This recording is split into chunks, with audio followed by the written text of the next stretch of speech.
Sannio? Yep, keep Quinn, Sannio. Keith Quinn, Sannio, Liz Rostov, Travis. Okay, because you can't pronounce his last name. What is today's opening panel, Les? Do you know? No, I don't. World building. All right. So we probably have some attendees coming in late. From what I understand, they had a pretty late night last night. And while I'm on that subject, how was the play last night, guys? We always try to support the Barron's men out there. They're one of Rick's favorite groups. He's actually, I think he leased that property to him or donated it to him to perform. I don't know what the... Yeah, I think he does it, it's like tax yeah. benefit type stuff that he basically does. Right. Okay. Giving back to the community. Giving back to the community is basically what that is. All right, well, I know they're a fantastic group. We try to get over there to see them every year that we're down here. We hope that your seating was enjoyable. We hope your refreshments were enjoyable. Thank you for attending, and I'm sure the Barron's men thanks you as well.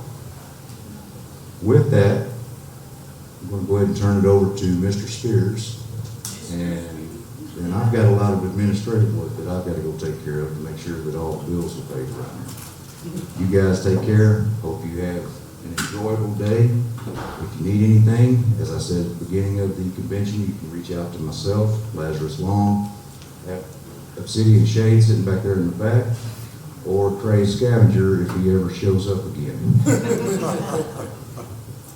Y'all have a great day.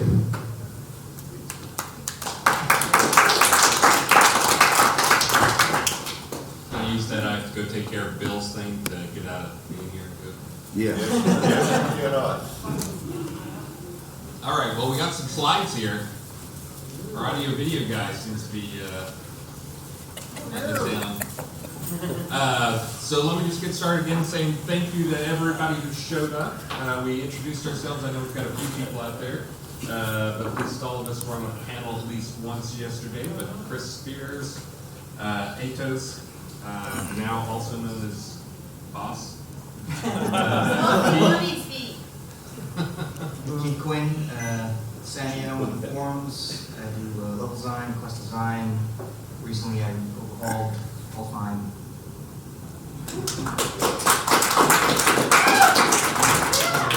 Travis Koleski, list in the game, basketball for And recently did this very done. And the Tartarus? Tartarus. Tartar sauce? I keep wanting to say Tartarus. All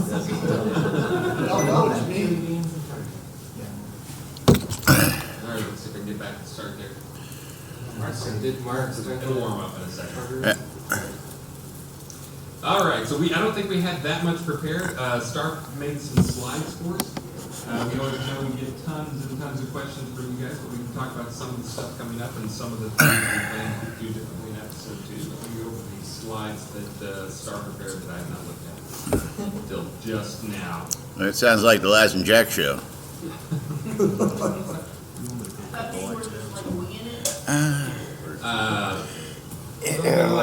It's a little different because we just don't know what's here instead of making up stuff that's wrong.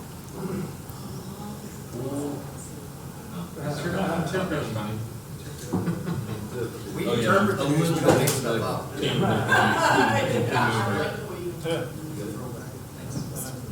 we go. All right, so here's the last 12 months highlights. I think this is the theme of STAR stuff, is talk about what we did in the last year, what we're doing next year type stuff. But new user experience revamp, this is one that probably you guys in this room were like, you guys did something because you guys have already been through it and didn't care. This is one that we felt we had to do that was immensely time consuming.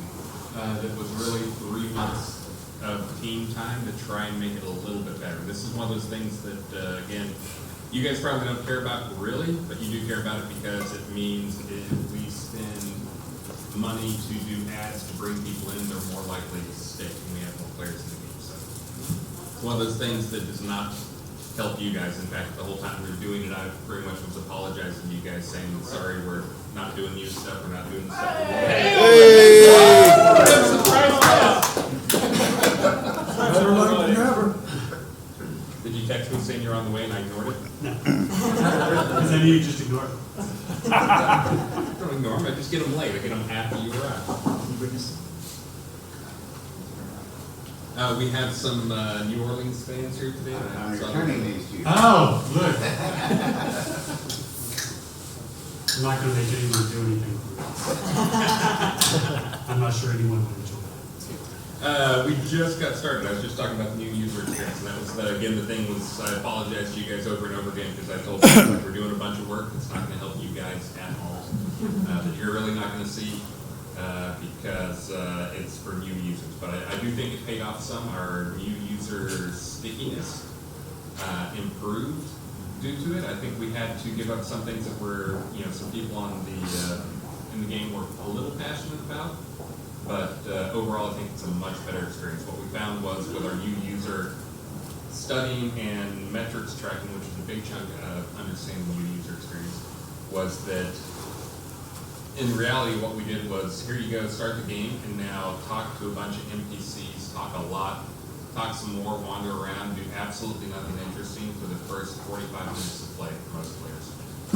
And what we found is we lost more than half the players in that first 45 minutes. Because guess what? If you're a player who's coming from Ultima Online, even, or WoW, or EverQuest, or Guild Wars, or whatever, the idea of sitting there and your starting experience is 45 minutes of talking to an NPC and having to read a lot is a big turnoff. We want to give those guys a reason to okay, get into the game, and then we can start hitting you with the talking stuff and make that an option. They try not to force too much of that down the throat. But anyways, I think that paid off quite a bit in terms of our metrics and stickiness of people getting them into the game, because that's one of those things you'll find is you have to make it interesting enough so they buy into the game. When you're not a game you buy for cash, when you're a free-to-play game, it becomes a much tougher thing, because if you pay cash for a game, then guess what? You're more likely to stick with it and try it out for 3 or 4 hours because you already paid the money for it. If it's free to play and you come and try it out, you're not going to give it that option. You're going to hit it, you're going to try it, and like, nope, not it, move on. Yeah, you'll give it about 15 minutes. Yeah, there are a lot of people that in the old one would quit before they got to the mirror, if you want, and that was less than 15 minutes. That was, for those who remember what the old one was, that was you start the game, you talk to the first person there, and then some would stop there, some would walk down the road. And these were people who we were sure, we excluded people who, were trying to play on a 4 gig machine or play on a really old integrated video card or that type of stuff. It might be a performance-related thing. These were people who had decent machines, and a lot of them just quit before they even get to character creation. So, but the new stuff is much better in terms of getting them to a point where they're doing something fun, getting them into a combat early on, getting them using the skills. So. Hey, Star, you want to take over? Sure. And so that was a big chunk of work. I mean, I think that was probably a good half of the last 12 months was iterations on the new user experience. And then another big thing was when we did fishing phase 2. First, there was a lot of data work, so it was just some grunt work because fishing phase 2 involved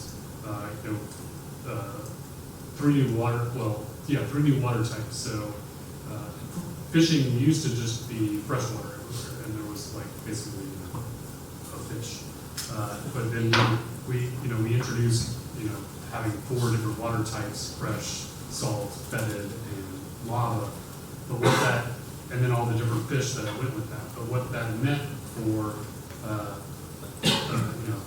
Travis and Keith was the really, really fun, totally not tedious job at all of having to go in and tag every single scene that had those water types with that water type data point. We actually have water volumes, so it's a big stretched out cube in every scene. And we didn't have to touch the scenes that were just fresh water, but in every other scene we actually had to replace that volume and resize the new volume to the same size as the old one. And in a few cases we actually put in multiple volumes because it might be a cave with fetid water and outside is fresh, or if it was on a coastline, it might be salt water in the bay and then fresh water in the river. And so that was a big chunk there, and there's still one outstanding task that I'd love for us to hit in 2020. Because there's still a few swamp scenes where it looks like you should be able to fish there, but it's super, super shallow. That I'd love us to like go back and like look at whether we can make those fishable.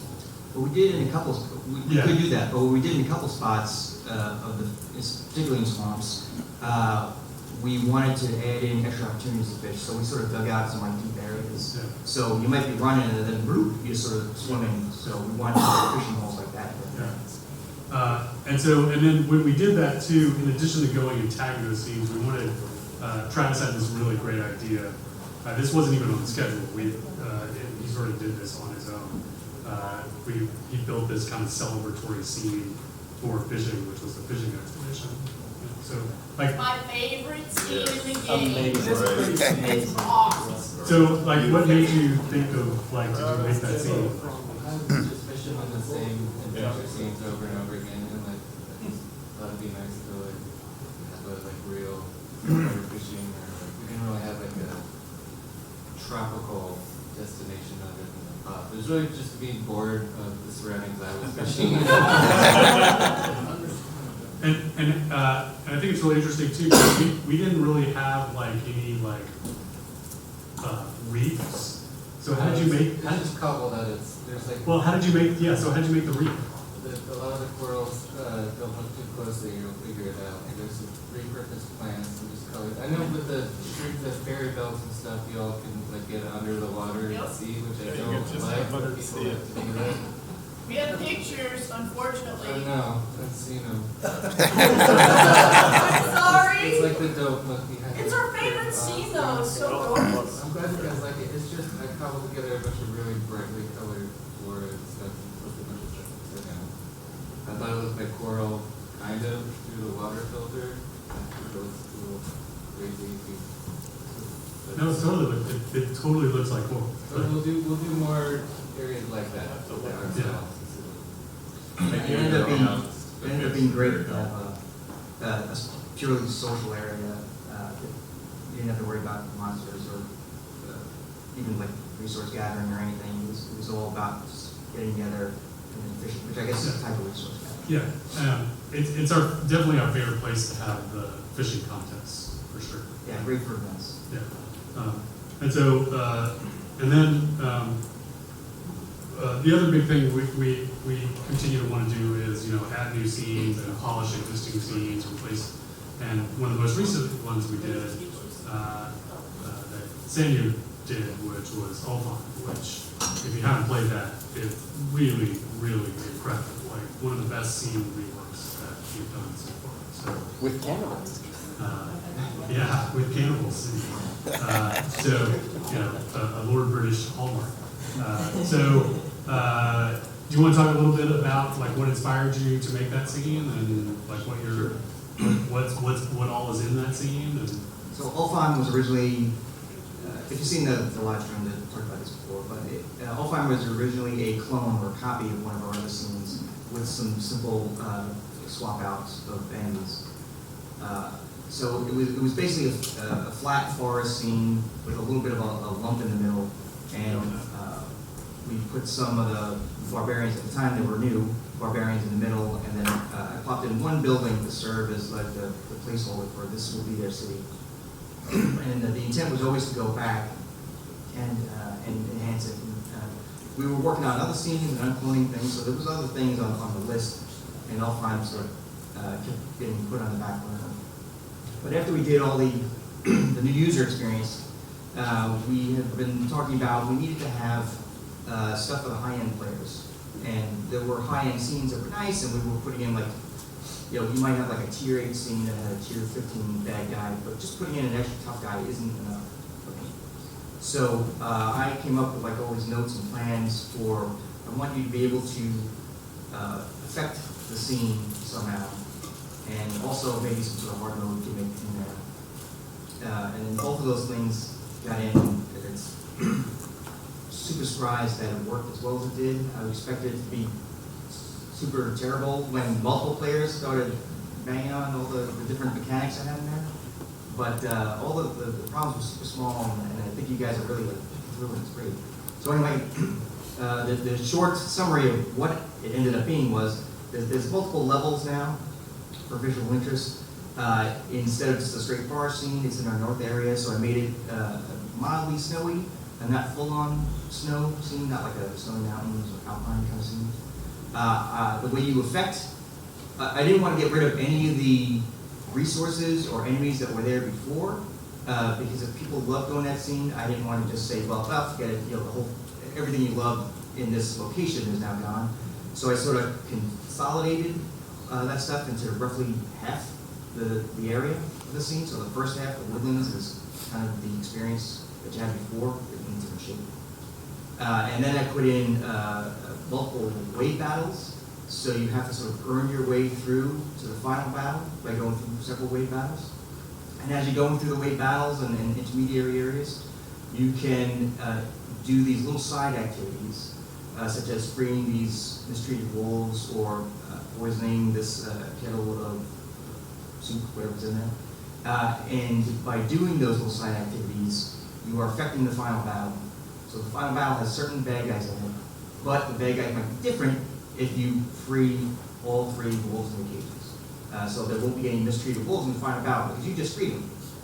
And when you do all those in the final battle, you fight the final battle. I wanted like an extra special boss. If you haven't done that final battle, I won't say what the special boss visual is, but I have a special gimmick there that Chris almost revealed when he was showing like the first walkthrough. Well, he totally revealed it. I mean, The big boom wasn't there, but it was essentially, yeah. He ended up accidentally facing the thing. Anyway, so the hard mode thing, what I put in was before you, when you get halfway through the whole scene, there's a certain doorway that's locked, closed, and you can just like open it up and move on and fight guys as normal. I'll say solo mode, although it's for hard modes. But originally I had 3 pressure plates. That you had 3 friends standing on a pressure plate, and then you flip the switch. It would sort of trigger hard mode for later on. But then a player had mentioned that Vladimir, how to say his name? Yeah. So he had mentioned that in Granus Colossus, there were kettle drums that he and his friends liked to have one of the party banging the drums while everyone else tries to keep everyone off them, which is pretty fun. So I was like, oh, yeah, we should have kettle drums. Yeah, that's a good point. I'm not going to do that mechanic, but it occurred to me that hard mode, instead of 3 friends staying on pressure plates, I'm going to switch it so that if the 3 friends are at the drums, that is kind of like signaling all the barbarians in their community that you guys are coming. You're warning them that you're tough guys and you're coming. So that prepares them to have extra guys further on down the line. So that's where that came from. And I also added some extra stuff. So there was some like high-end bears that were in the old version of All-Time. They're in there now. I added some crystals that you can mine. I added in tons of extra ore, and I also clustered the ore a little bit like what we do in some dungeons these days. But yeah, there's a lot. So how many people have played in the old time? Good It was all presentation. fun. Actually, I have a question about the Yeah. ore.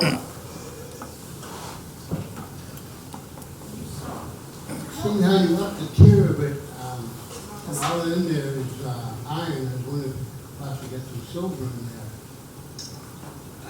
I didn't want to change too much in that, because I was adding in a lot, and it's all kind of dense. So iron is all that was in there before, and so I just kept it straight iron. But the count of iron that was there before all got consolidated, and actually I added some extra, and then sort of living, and then there was extra. It would be nice to have like 1 node of silver and all that ore in each thing. What I did, mining-wise, the addition I added, besides the ore, was the crystal. So that was sort of my version of that, because the crystal wasn't in there before at all. And now there's the 2 spots where you can get it. Any other questions about old time? Changes we made to old time? Oh, yeah.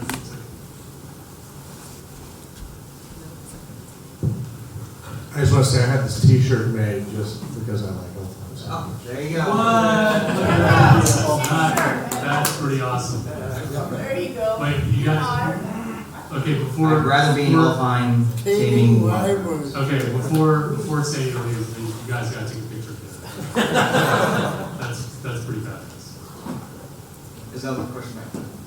At the end of all time, before you enter the last room, there's other gates with locks. Is that for future expansion, or is there something we're totally missing? You talking about the buildings that are in the inner village area? Right. I wanted, they're not for future expansion. I wanted to just block them off. I didn't want to put like boards blocking them off, but just having the doors locked to sort of tease you that to try to get in there. If you look inside the windows, you can see there's no decorations or anything. Yeah, we're, because we spent hours trying to get in there. They were- At one point,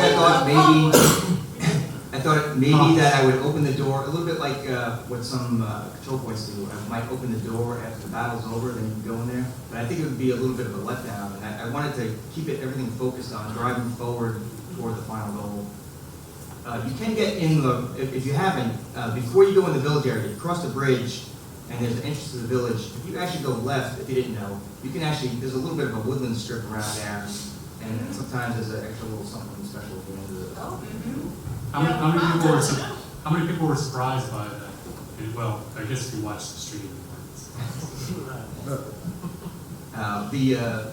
The special effects that I was surprised. Damon I won. made. I'm so surprised. Yeah, you should have been surprised. Like I said, don't do it all at once. But Damon made some special effects that not only gimmick that were super awesome. I was very happy, and he did it really quickly. But it just worked out super well. Yeah, it was like 24 hours, right? It was like right before, Yeah. right, it was like literally right before that build was live. Yeah, I think it helped. I set up something, you know, the interactable thing. Well, it was all prepared for him, and I think that helped him. He didn't have to worry about any of the other mechanics. He just had to focus on the visual that went along with the mechanic. I have a real quick question. Is there more than one place to get a key there for the cages? For the cage, yeah, each of the cages has a key nearby. Repeat the question since you got Mike. He asked, is there more than one place to get a key for the cages? There's one key near each cage. The key will come back after a couple minutes, and your key doesn't always break, so you might be able to keep the key. It's similar with the bag of rancid food. There's one always near each of the kettles. I'll mention, so with in the valley, the key is hanging on a twig near the cage. In the treehouse area, the key is on a crate in one of those sheds. And then in the village, the outer village, the key is on a table in one of the buildings right next to the cage. Any other whole fun questions? You didn't really talk about the virtue Oh. activities. That's a So- big part of it. Yeah, so the side activities, so Travis and I talk a lot about how we don't have enough just activities throughout the game that affect all virtues. We don't cover everything evenly. You can nickel and dime yourself with stealing things to affect your neighbor truth. You can nickel and dime yourself by sharing your name to NPCs to get positive love. You can get big chunks of positive courage by killing the accomplice.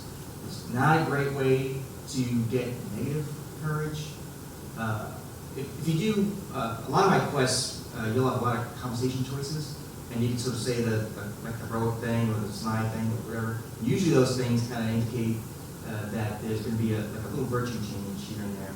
Usually it's a one-time thing, not something repeatable. So in Alfheim, I wanted to have this repeatable quality to it, where you can affect, you can grind your virtue. So when you do those side activities, like when you're freeing the wolves is a positive virtue activity. And for those who don't know about virtues, maybe somebody watching the screen, we have 3 virtues: truth, love, and courage. and you can get positive scores and negative scores in each, and it's all cumulative, so you have a super wide scale, which we have. And the most obvious effect of the virtue is that when you finally get your shroud, it's either light or dark depending on what you've done with your reputation. And some players really, they do negative things, but then they also kill a lot of cobblers, so even though they want to get that dark shroud, they end up having a light shroud.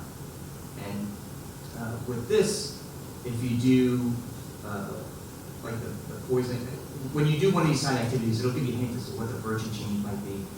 And when you do the cage, freeing the wolves from the cage, it'll hint that you're going to get your love reputation will be improved. And if you do the poisoning, which is sort of not fighting a guy face to face, so that's a not a courageous act, you'll get some negative courage at the end. And so when you do the three activities of a set, all three wolves, all three poison fatality, you will prep the final area. So that way when you kill the bad guys in the grand hall and kill the boss, then whoever is there at the killing moment, they will get that virtue change that you prepped for. So you didn't just change the composition of bad guys, you have prepared the area for your own virtue change. How do you see what your virtue is? We don't have a way to show that. I do have like a little gimmick that I've been working on. One of the love tests. You can find out with your shroud. B and I were calling it the fee meter, which in my mind it's maybe like a cobalt. It's super prototype. There's nothing to show, but it's sort of like would be a cobalt room that when you stand on the platform, it detects you. And a ball in the middle goes up or down for one virtue this way, for another virtue, and this way for the third virtue. So if it goes over here, you kind of know you get a vague idea of what your virtue would be. It'll sort of drop down around and trouble. And I think most people use the find an item gives you a bonus based on your virtue, and then you can figure out what your virtue is based on the stats it gives you. So, but those do cap out, so you can't tell. They basically cap out at positive and negative 1,000 on all the stuff. So they can only tell you up to a point. You may actually have on and be negative 10,000. So, Some people are. which many people How are. they have a way to fix that? All right, any other all fun? Go. Are there any unique rewards? Are there any unique rewards in Alpine? There are not. The big bad guys have rewards that you don't get in many other places, but there's not like some special like artifact or anything. I can fix that for you. It's okay to put that in there. It'd be great to have that in there. There is the quest item that the Dragon Tooth that relates to the. Oh, and also all the time there's a quest in there. There's a guy in the star who sort of gives a hint that there's a dragon somewhere in there, and he wants you to go get the tooth. Yeah, so they because they're barbarians, right? So they have barbarian gear, right? So we could make an artifact with barbarian gear, right? Sure. Already got that. So that'd be cool.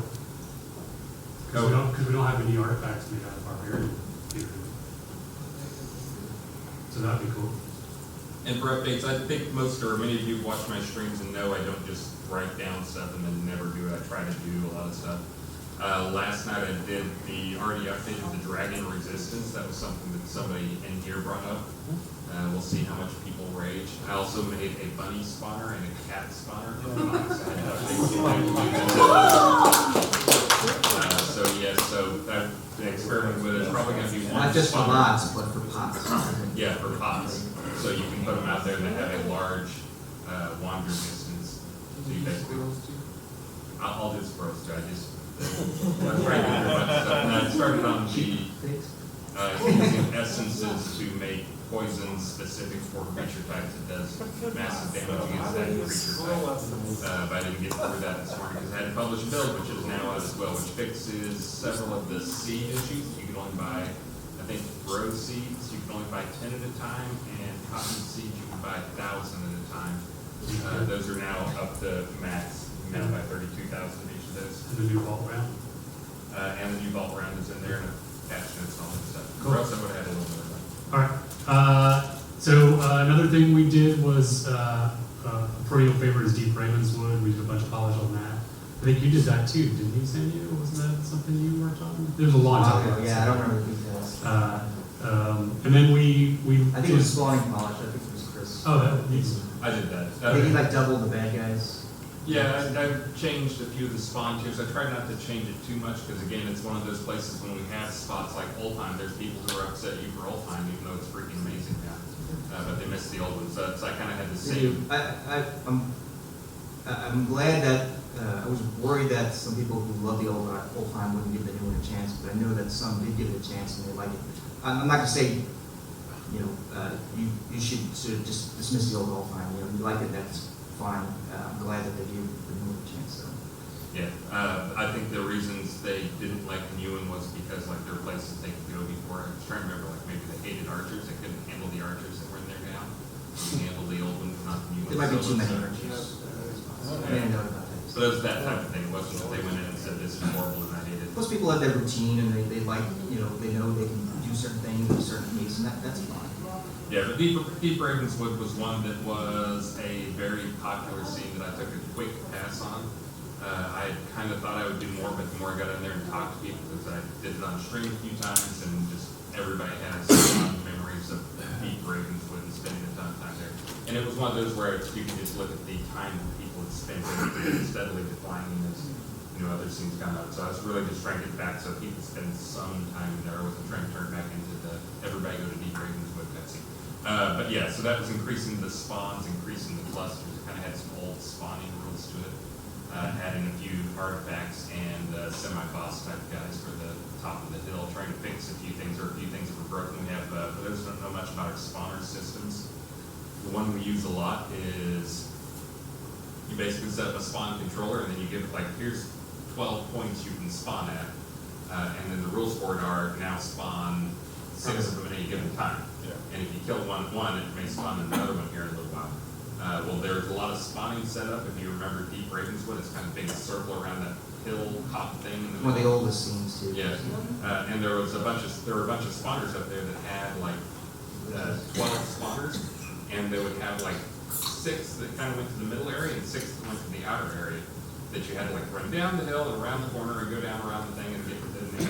So the problem was you'd sit in the middle and you'd think that'd be a great place to farm, and it should be. It feels like it should be like up here defending these ruin type things from skeletons and whatnot. But the reality was after you did it for a while, the random spawns would suddenly start moving to the outside just by random chance until you basically the spawn counts would get lower and lower. So I tried to clean up a lot of that type of bad logic where, their spawns, they're all going to be within, a 10-second run of an area rather than like on the other side of the map where you have to figure out where they are, clean them out, get them respawn shit. So, but there's a lot of that type of stuff that just probably need to do with a lot of maps.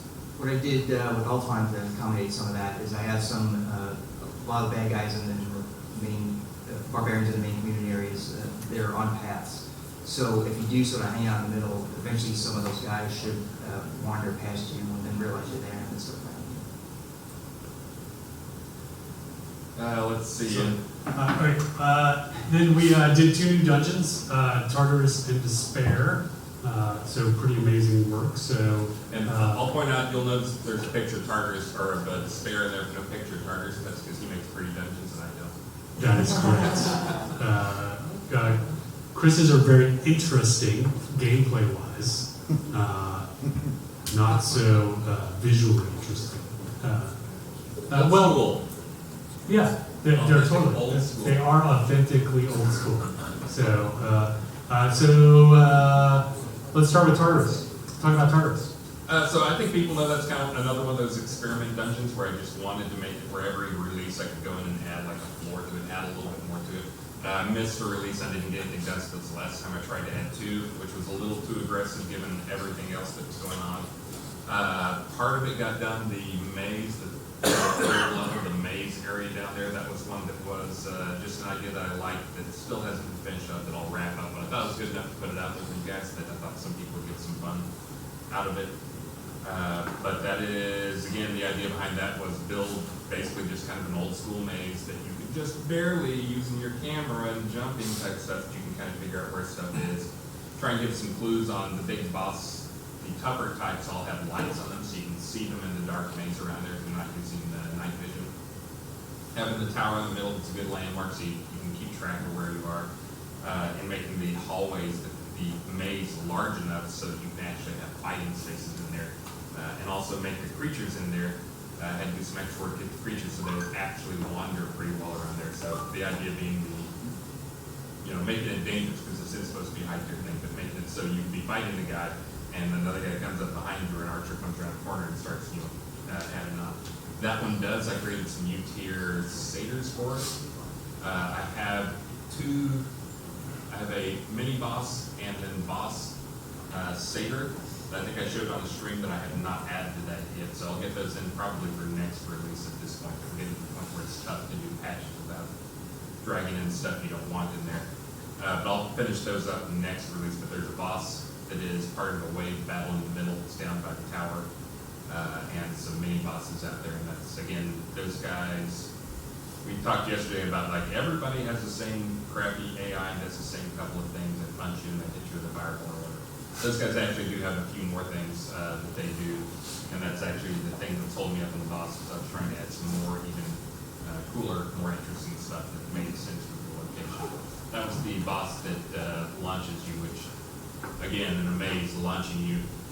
Imagine if you had the troll hit on steroids where it launches you, except this time you're going across walls in a maze and landing somewhere else in the maze. So, as far as a boss fight, trying to make it something that it takes a party, it takes a group of people working together.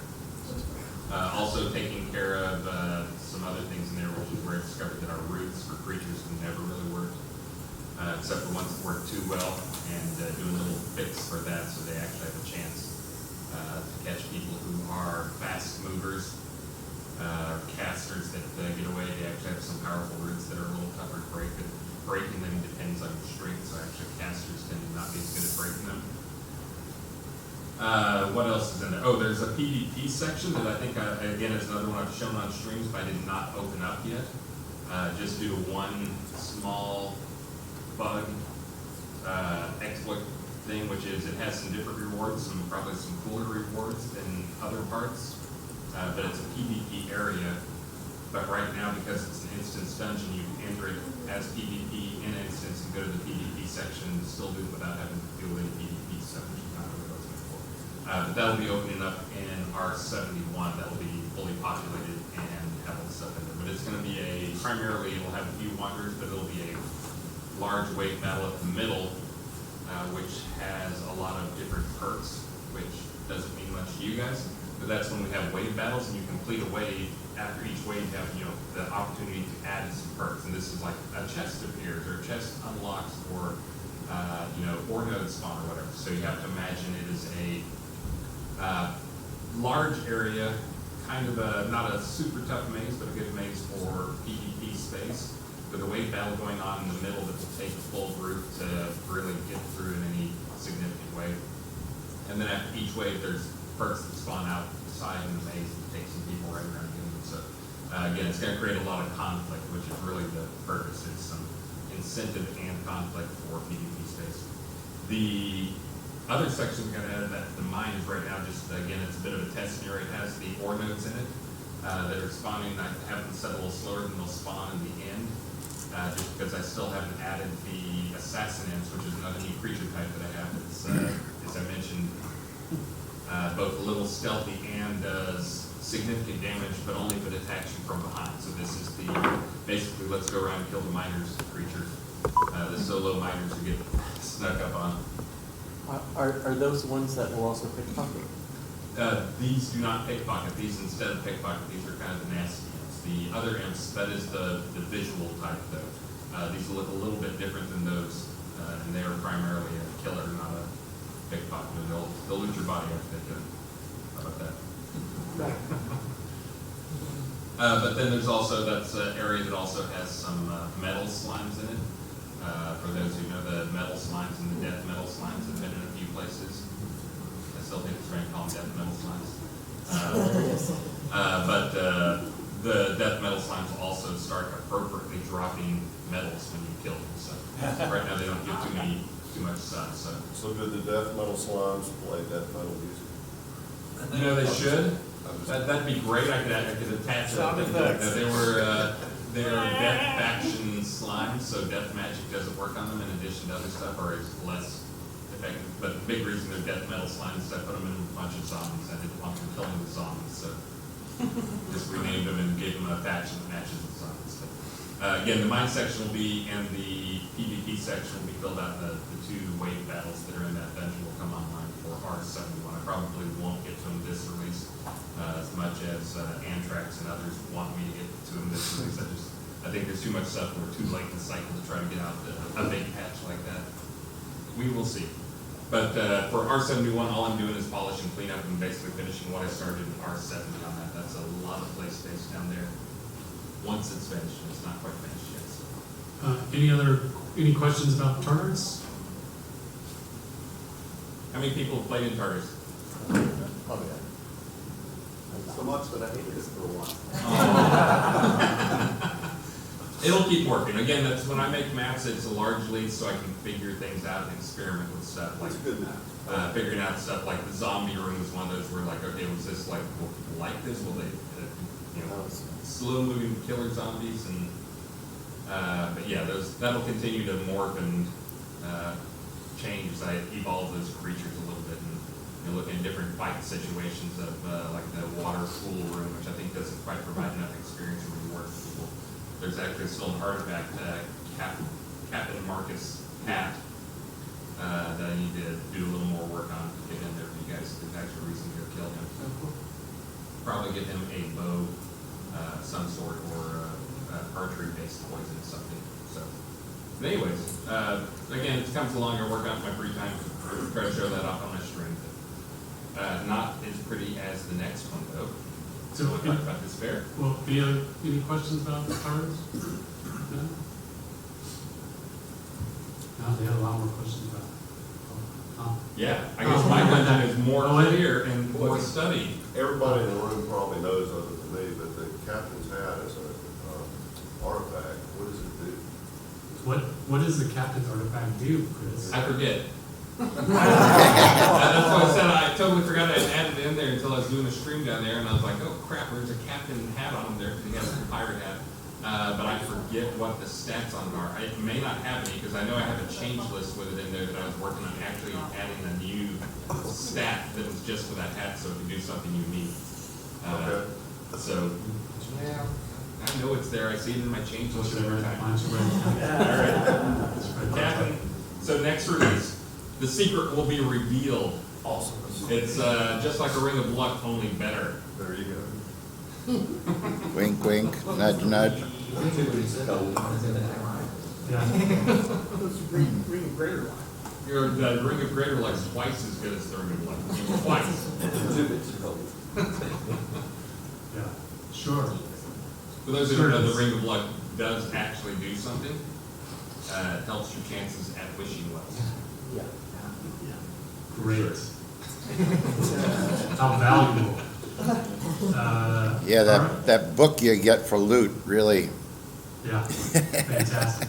All right, so nothing else with Tartarus? All right. So the other new dungeon we launched was Despair. So,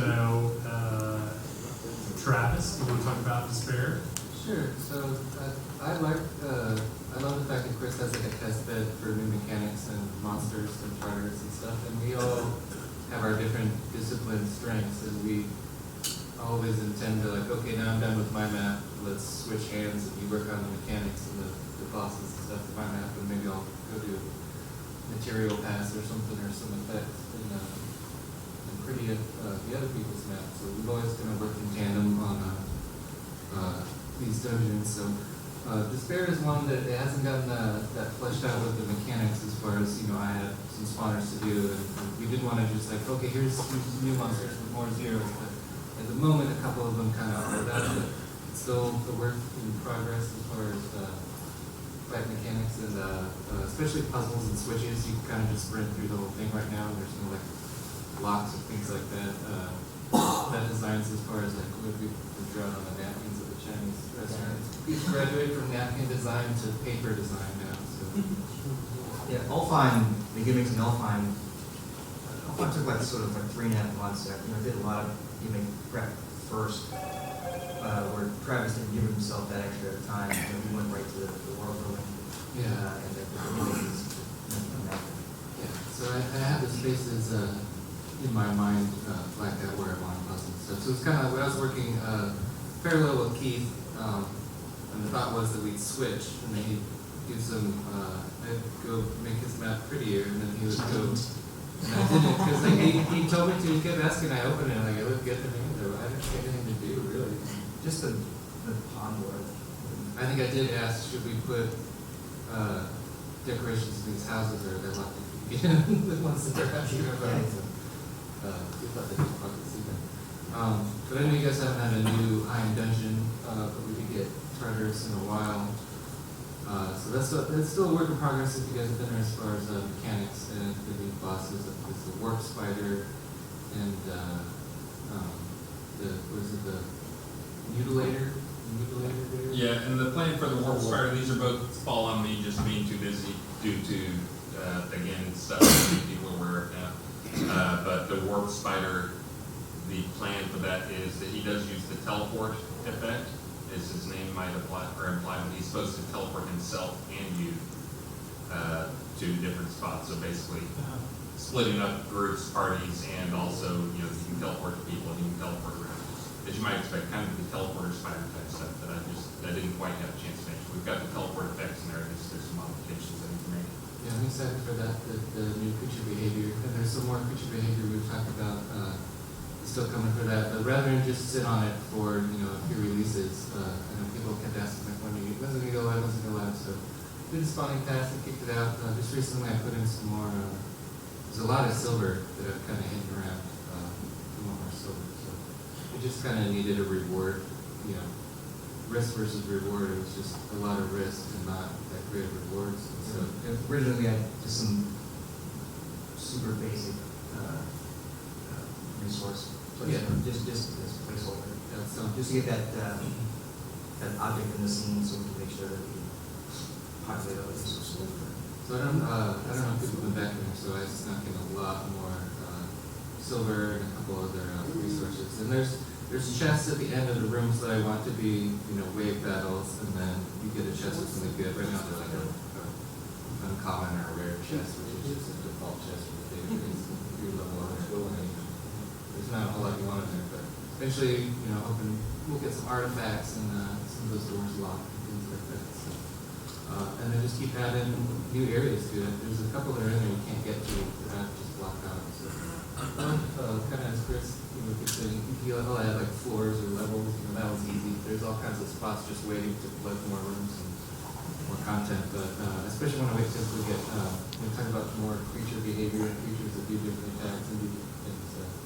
Going to play with bat traps and puzzles and stuff. So. Well, while we have these people here who've all played in these dungeons, now I want to ask a question.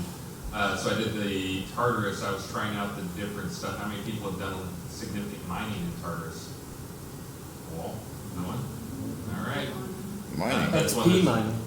XP mining. Mining, I didn't know there was anything to mine in Tartarus. Yeah, there's actually a cave section down at the bottom. Hey, Winfield is here. Winfield. There's a cave section down at the bottom.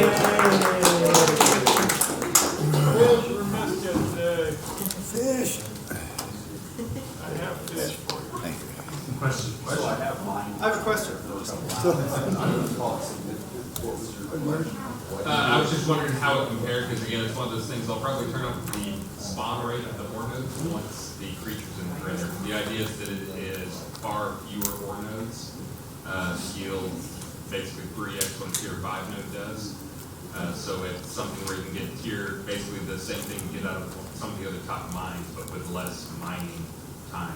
But there's gonna be less ore nodes to mine around there, so you'll have time to move around and fight. You'll have to move around and fight, but it'll give equal rewards is my goal. I don't think it's quite there yet, but that's, again, always a little gun shy when we add a new section, trying out some new rewards. Is the point for that, though, we have a partner that we can watch out for these? Yeah, I mean, the point, that's again when I watch what miners do and have miners tell me stuff or see people streaming mining.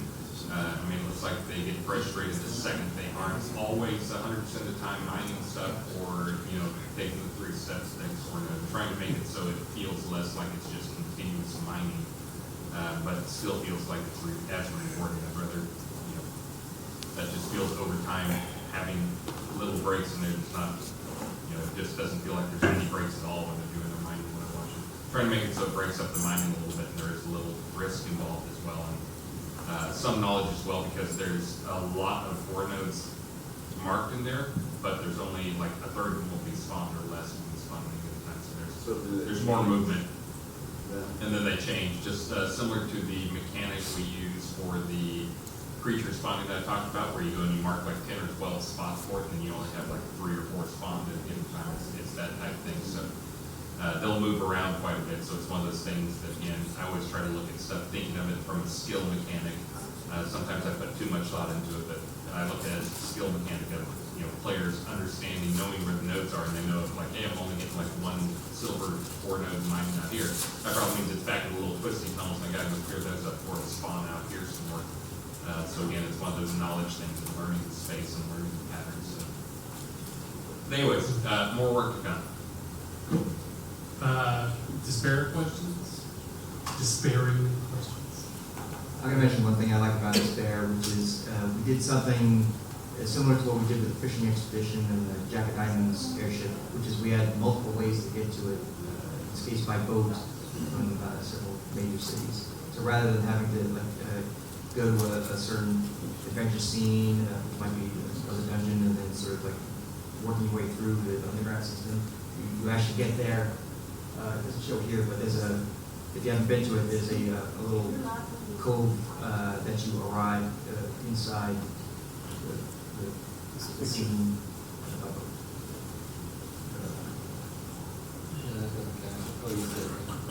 Yeah.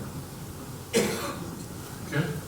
And then in addition, you know, we touched over 25 scenes over the course of the year, doing various polish, and hundreds of bugs got fixed associated with it. It's not, yeah. Steps forward. And I know we got a bunch of quests and spawning associated with seasonal creatures.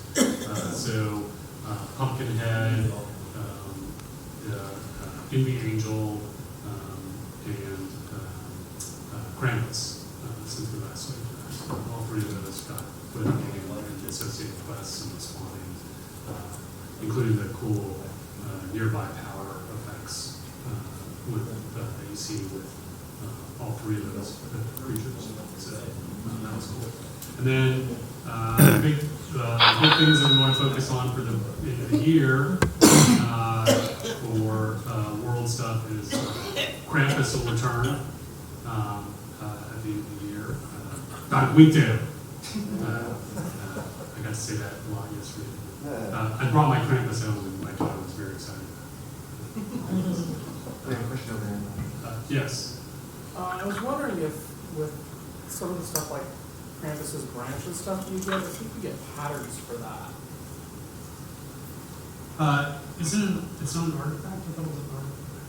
I think it is an artifact. Yeah, I don't think we do patterns from artifacts. Yeah, but usually doesn't do patterns for artifacts. That's one of the ones that came up yesterday. We can do it. It's one of those where, I mean, he kind of does the crafting stuff, and I create the artifacts, try to make those separate. And as we mentioned, we kind of develop those in parallel. We could do patterns for artifacts. It would just be a lot of work for him. But to some extent, he's avoiding eye contact with it, because if he jumps into that, that's pretty much he loses a release trying to get all those things patterned out and caught up. And we just haven't made it a priority at this point, basically. It can happen. I mean, there's no reason it can't be. I can pattern. Maybe because, you know, instead of having to salvage the actual artifact just in his loot table, sometimes you might get a pattern and it's not the actual thing. Yeah. I mean, It'd still be the same amount of data, but yeah. We wouldn't have to do that one hookup with this. Yeah, I guess that makes sense. Yeah, I mean, creating a pattern is the most of the work, but then, yeah. Yeah, I mean, another one of the ones we've talked about that I think players would really like, dealing with artifacts and how to make use of them and other stuff, is having them salvageable and basically become socketable. You know, the power from them is, imagine taking whatever cool aspect out of each of the artifacts of whatever it is and making it into, you salvage it, there's a chance you can get the socketable gym for it that you can socket instead of a normal gym. That's cool. Yeah, that would be, I think players would really like, but it's another one that, that would probably fall on me and, you know, try not to bite off too much more stuff until, get Lua in, get, Arteris polished up, what's existing Arteris, and then get some more of these things that we talked about yesterday done, so, it might happen before the end of the year, but I've looked at it, it's not an insurmountable amount of work, but just like making them into the different tiers of artifacts, it's a lot of tedious work, and guess what, I make some bugs when I do that. And sadly, they're bugs that there's not a great way to come up with a automated test to catch those bugs, so you're my automated test. I've broken a few, but. Mechanical Turks. Yeah. But anyways, but yeah, there's some cool ideas to go with it, but I'm not sure which direction to go. The socketing to gyms would actually probably be an easier option than the other stuff that you can pull the cool features out of it. Just doing versus a wholesale artifact salvage, because that would be a major undertaking. But there are only a few artifacts that have unique missions. Yeah. Doing the magic is the one that's. So the Krampus's branch in the Angel's Bow, I mean, there's literally probably 5 or 6 artifacts that have unique missions. The rest are using existing art, right? Yeah. So it seems like just targeting those few and like Travis said, just making patterns of those that are added to the retailer. Yeah, for that cost or wherever you get it. So why don't we just do that? Yeah. So let's do that. Okay, so then the other big thing that we want to try and get done by the end of the year, or at least, yeah, by the end of the year, is overworld for episode 2. So, and I know Travis, you've already been thinking about that. So you want to talk about what your plans are, or what you've been thinking? It's going to look just like that picture, right? No. It's gonna look exactly like that, right? Just totally, just exactly. The difference. Yeah, I don't have to say anything. Yeah. But what is it really gonna look like? I'm curious how the rivers work too, that's what I mean. So it flows from where to where? Well, from the mountains, see there's mountains. Look, see there's mountains and then it flows Oh, down. okay, this is one person. Yeah, the two things we've talked, that we've said was this would either be a side piece, not the main part of play area, or this would be a scene. Imagine again, like this being a scene the size of Blood Bay. Yeah, I think we were talking about one island being a snake. And I do like, you know, I like the Skull Islands, so just have a couple of them in here. And then the other one, I'm not That's Chaos Island. Yeah, I suggested that to Scotty when he had to whip out this map. Yeah. I can see that one being cool, like a ring of mountains in here, like a. This was, you know, so we had talked about like one of the main cities that. Oh, okay, that's what that And, is. and sort of like a circle step with the arena center, but this is kind of where, it was my original thought. Start from there. So originally we talked about anywhere between, 10 to 15 new major cities, which was just a little out of scope, I thought, as far as, and then we've gone back and forth on new player races and how we're gonna do that. And so I think definitely we can bite off on some new architecture. You guys have seen the shots of the Lord of the Isle massive castle house. That's a modular set, so we can build the whole city out of that, potentially, with some work, with some game help. Sort of run. As far as the flow of the continent, one thing we definitely want to do with the new continent this time that we can improve on from last time is, starting tier nothing scenes didn't necessarily then have tier 1 zones next to them and then tier 2 zones. It just kind of made you'd have a tier 2 zone that was impossible for anybody to care about tier 2 zone to even get to in the other side of the world. We kind of fixed the spawners after the fact, but definitely trying to think of, if you're a brand new player, that's kind of more relevant, but having a spot where people can progress naturally and keep the difficulties that make sense of, new players aren't trying to run through, encounters that are just going to one-shot them. But Consolidated Continent, And then just what makes the most sense, and you know, I'm looking forward to making maybe new pot templates, I hope. So when you guys all run in and throw down your new pots, maybe have a couple more options, you know, that you can swap to. Because those are, I think Hutch did a great job with the tools that he had when those were created, but we got a lot more rocks and trees and ground textures and methods of doing those outdoor environments now than he had at the time that he made them. So kind of giving those an update also. But I got like 3-4 designs I haven't chosen one, and I'll bring them to the team meeting and we can decide on that. Basically, the things we have to decide is NPC towns and how the story unfolds, and keeping spots for them, and also where you arrive from Novia or Hidden Vale. So kind of making more like a hub and spoke. Here's where all the players are going to arrive. How close are the major cities, and what difficulty are the zones around, and how much space do we give you guys for pots. So it's not an afterthought. We could do some like cool, you know, I know it's the weird Indiana Jones style, you know, what's a better analogy for the map camera, where like you're as big as a tree, but the house is, you know, it's map travel scale, which I thought was pretty cool, you know, the solution to sort of not being able to do seamless in our engine.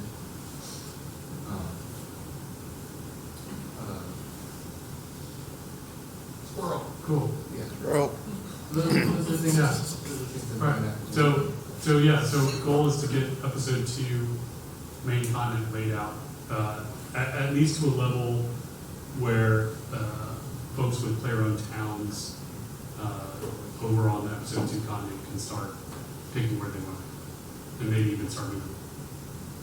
All right, so in 2020, obviously for focusing on world, you know, the big thing is going to be working on episode 2 land, you know, and making space for people to put their own towns up there. A new quest and task system, treasure map system, which, you know, everyone from UO, we need to want to do something like that. More dungeons, more scene reworks and polish. You know, some of the, you know, we're gonna, as we get episode 2 land laid out, those, as new ones come online, they're gonna be over there, less in the original land, but it'll be a mix and match. And, you know, we really like what we did with Alpine, and what, so getting a scene, an upper, you know, a high-end scene that's repeatable like that you can affect the outcome, that has a nice cool wave battle, you know. It's also a lot easier to make a new scene with all that in mind, as opposed to a lot of our older scenes where to go back and rework it, Yeah. to add a dragon to a place that a dragon wasn't meant to be, or things like that. That's rough. Yeah. So it's always nice to start fresh with a good plan for each scene. Right. And so building scenes with the idea that they can have repeatable high-end content in them from the beginning. So that is that's kind of an overview of what we're going to be working on in 2020. Obviously, you know, the details of this are going to be what we work through as we get to it. That's kind of how we'll do. So we have time for. We actually have plenty of time for some questions before we break for lunch. Yes. You know, without telling us, do you guys have a good concept of the mechanics for travel between the existing lands and the new lands, as far as? Well, the plan has been boats. There's supposed to be boats near central Brittany.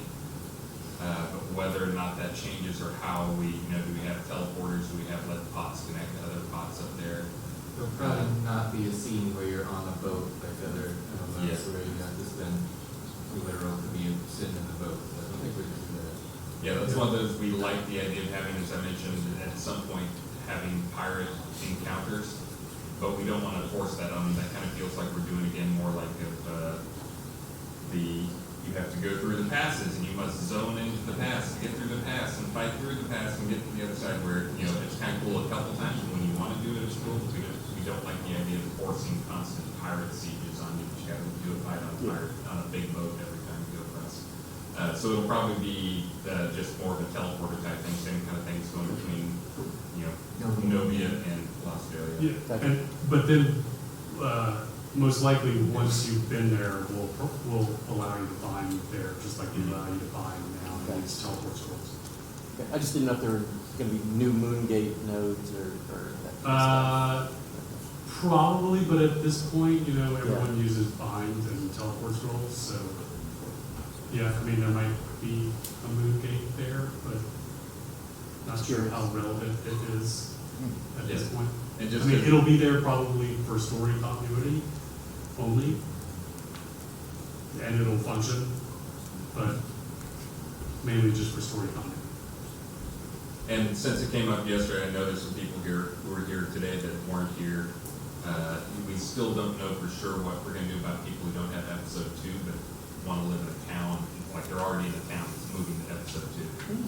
That may be one that we just say, you know, player-owned towns. You can go to or episode 2 content, you just can't go into anything but player-owned towns.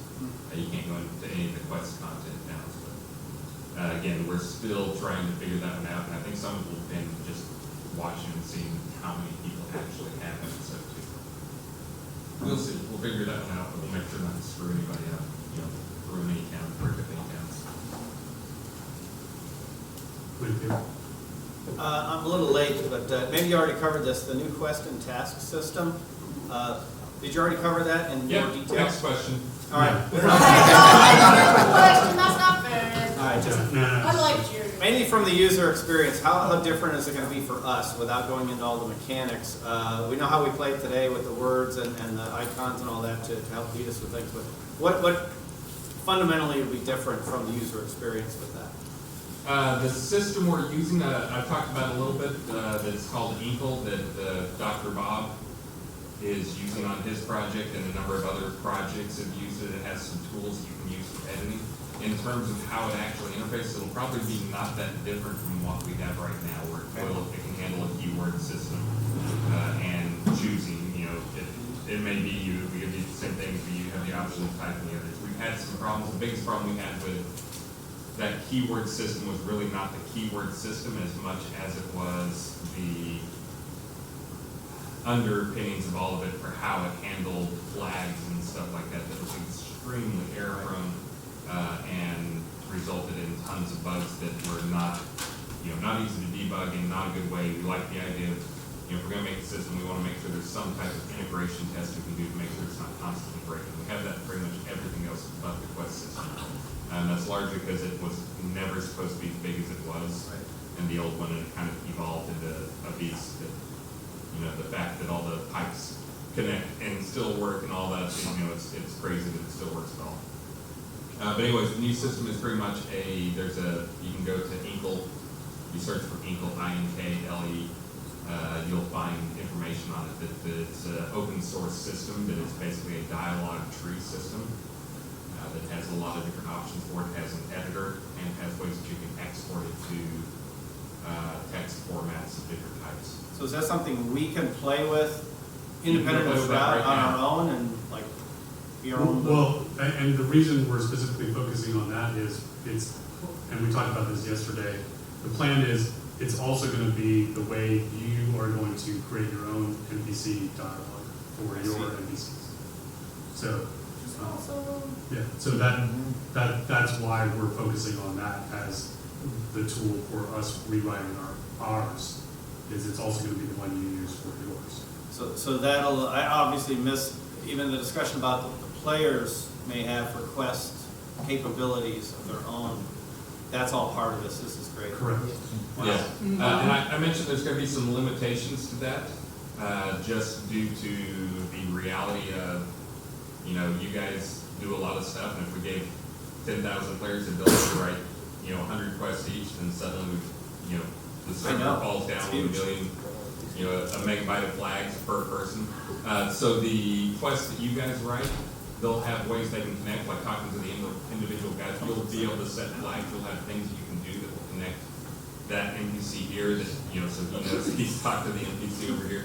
But those things will either be stored local to that computer, or they will be stored temporarily on the computer, or they will be driven by keyword. And that, like, you talk to NPC A and, he gives you the long story, and you talk to him at the end, he says, oh, we'll go to NPC B and tell him, Bob sent him here or whatever, and it's that Bob sent him here keyword that you tell him that kicks off the next part.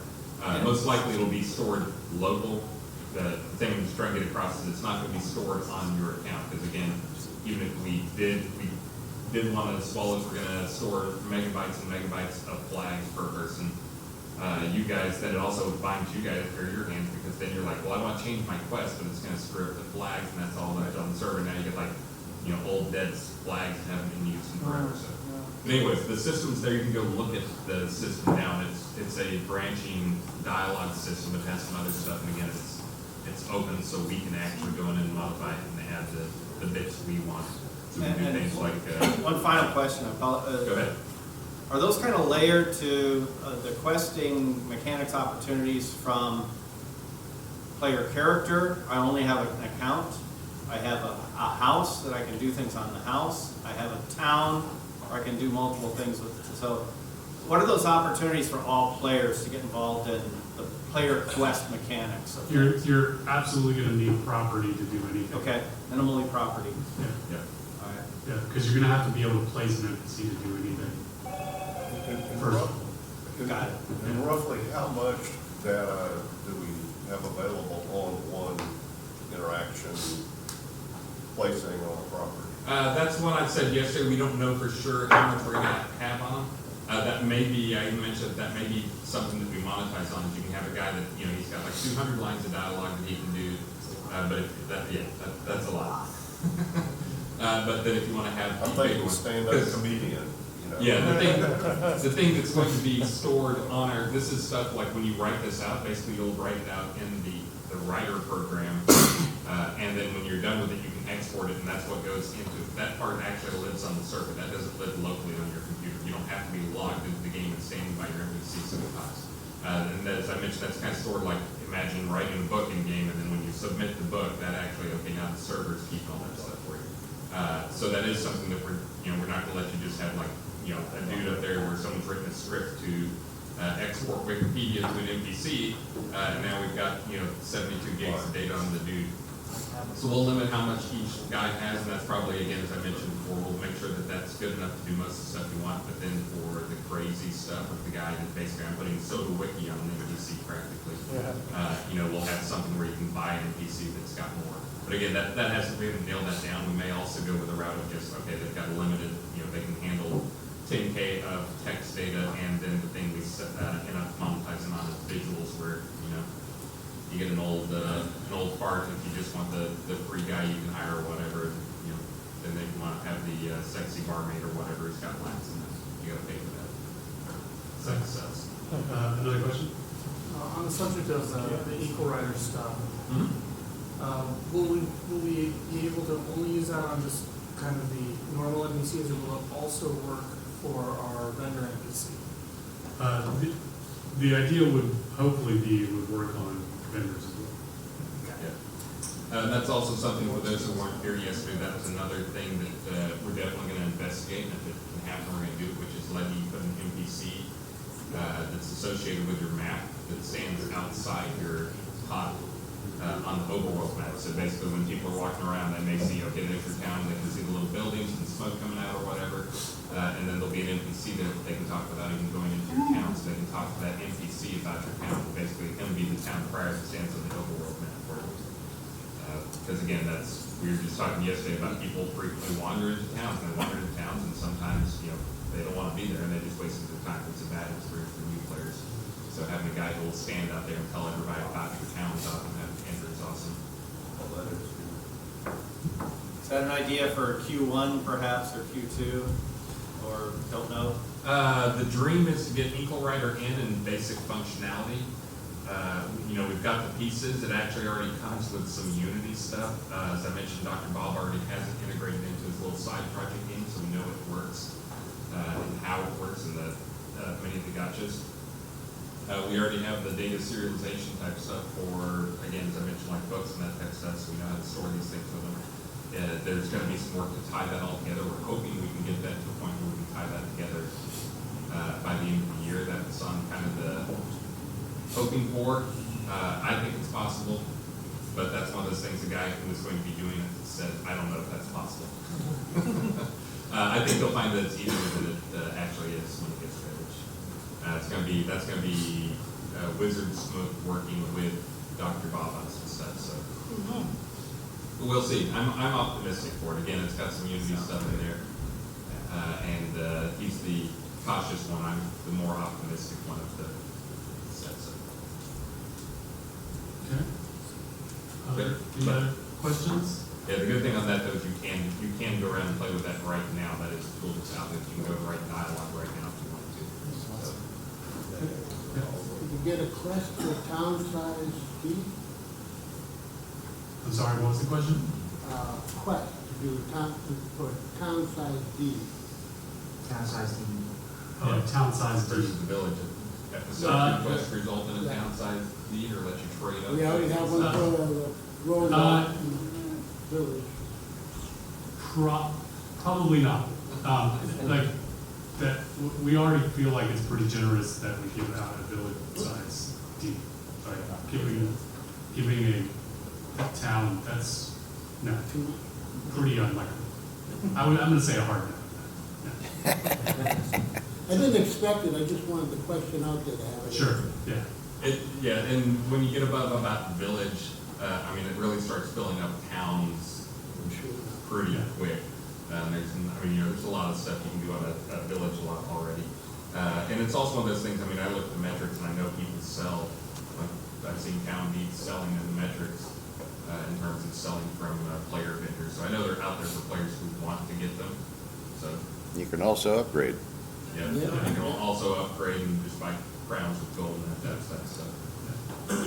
Yep. The one thing that I keep asking about, is it ever going to be possible to move a smaller house on a larger lot around where it can place? I ask that every year. Yeah, so that's been something that has been asked for a long time, and that there was a stretch goal we even had for that, flexible lot placement for that. And what that requires is dynamic restitching of the nav mesh, which is pretty complex. Yeah, and we've seen that. That's what the dungeons use to stitch together stuff, and that totally has no bugs in it, right? It works perfectly every time. But yeah, so that's one of those things where, again, it should work. We've used places we think it should work, and there's always some bugs. And we use a third-party, pretty complex nav system that is basically the stuff that comes with Unity doesn't do what we want. And this is much better, and it's threaded, and it has but there's always some bugs in it that are really nightmarish to track down, especially since it's another multi-threaded thing. And, we don't get 100% behavior between it. So yeah, so in theory, it should be really easy, and then in practice, when we've tried it, it's caused enough bugs that we said, let's not do this. Yeah. So it's a very complex problem as well. And so that's why we had it as a stretch goal. So we would like to do it. Yeah, and also we could do a full bake type thing, but that's another one that, again, as we use dungeons, is kind of a test case. If you recall, for a while, like going into a dungeon, people would be like, I disconnect when I go into my dungeon. It's because the baking of it takes so long. Now imagine spreading that over a kilometer square pot of that type of stuff. So it's a little bit of a tough problem. We may get there someday, but it's just one we just haven't worked through the problems yet at this point. No questions? All right, well, thank you for joining us for the panel this morning. We've got another couple of panels later today. We've got combat, and then we've got future. Future may be starting a little later today. It's scheduled for 3, but we might be starting closer to 3:30. So just a heads up on that one. But I think we're breaking for lunch, and then we're back at, checking the schedule, 1 o'clock for combat. And before you all break, I know Chris has got some goodies over there. As, Oh, we're gonna do a raffle? who's got challenge coins? Are you gonna challenge me? Are you gonna challenge me, Les? I didn't say that. But of course, I'll buy you a beer anyway. Oh, one beer? I think he deserves more than one beer, but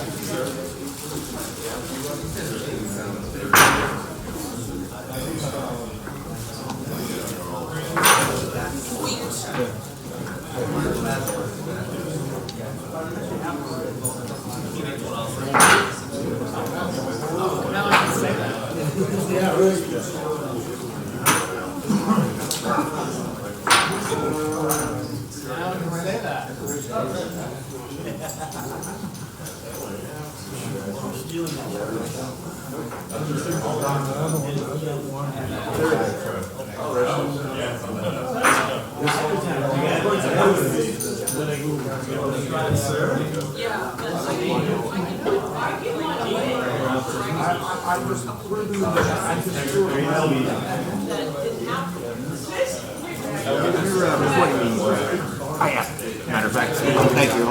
You're putting them up? Slowly but surely, yes. First one's out already. Where are you putting them up?